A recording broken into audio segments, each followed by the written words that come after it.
So we have a program which is called Chartered Portfolio Manager. We have a program called Chartered Wealth Manager, where we teach candidates or participants how to manage wealth.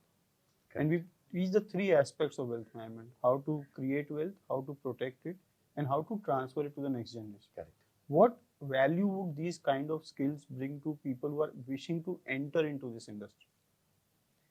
So first, let me look at and talk about that since there is a huge expansion possibility of this industry, despite a vast advisory distribution stroke advisory platform which is available today with all of us, what percentage of mutual fund penetrations are we talking about today, right? Minuscule.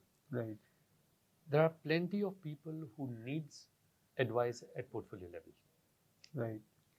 So for the new people to come in this space and work, the opportunities are huge. If you understand the basics of three things that you just spoke about, is how to create wealth, how to manage, and how to transfer.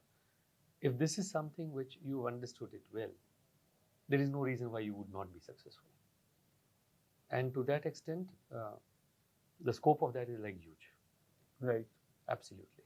Thank you very much, sir. Please. Thanks My a lot. Pleasure meeting you. Absolute Thanks, pleasure. sir. Thank you.